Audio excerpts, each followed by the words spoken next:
In a new poll, 38% of voters said they approve of how the president is handling immigration. That is down from 49% back in March. In another poll, 57% of voters said they disapprove of the tactics ICE agents are using.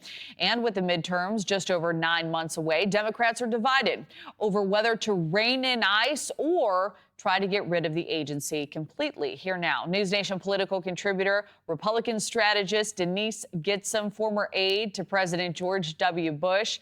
Denise, it's always a pleasure. Great to see you this morning.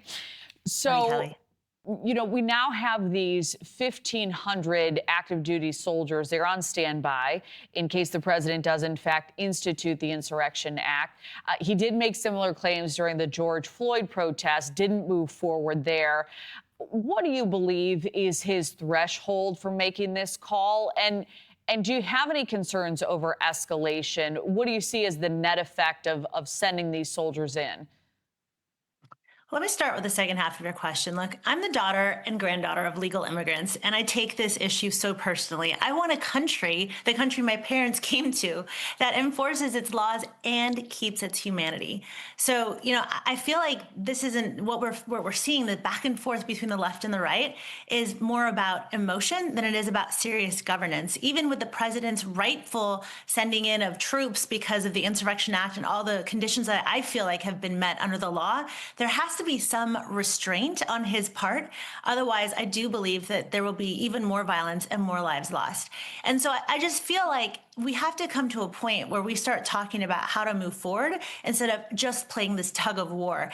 And I think the president has been actually quite measured in holding back from invoking the Insurrection Act, which I think would actually result in a lot more violence, in spite of the fact that, again, I believe that those conditions have been met. I mean, it was meant for civil disobedience issues. And if what we saw on the screen all morning with the church this weekend isn't evidence of that, as well as all the other violence we've seen on the streets of Minneapolis, doesn't speak to that, then I don't know what does. Oh, right. And this tug of war, as you said, you know, there are so many questions about where does it end, too. Many on the right are making claims that, hey, where's local state law enforcement? If they were stepping to the plate, the president wouldn't have to jump in with the Insurrection Act. But, you know, at the same time, we have these polls that we highlighted off the top that do show a majority of voters think the fatal shooting, one of Renee Good, was not justified. And 57% of voters overall disapproving of the way ICE is enforcing these immigration laws, their tactics. So how does the administration address that reality? And also, at the same time, complete this deportation mission successfully? Well, strong enforcement is popular, but reckless enforcement never is. You know, if it starts to look heavy-handed, which is what it looks like on the screen in reaction to obvious provocation, I'm not saying it's not justified, but if it continues to look heavy-handed instead of responsible, I think that you're going to see a lot of sort of down-ticket uneasiness. And you're only seeing, you know, what you said was really important about the law enforcement at the local level.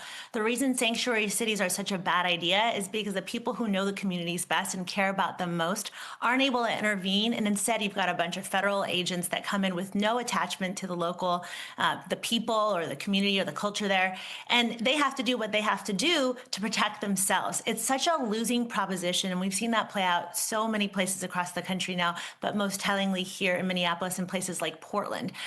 You know, I just feel like people really have to get out of their tribalism in terms of what they're thinking is the right thing to do, and instead they should be focused on doing what's in the best interest of the community. Because like I said before, and like you just reiterated, this tug of war only takes us to one place, and it's actually the opposite of where Dr. Martin Luther King, who we're celebrating today, wanted us to go, and that's to find a way to move forward in love and peace and nonviolence. Yeah, well, hopefully that's a great place to start finding some common ground. We always appreciate you weighing in. Denise Gitsham, thank you.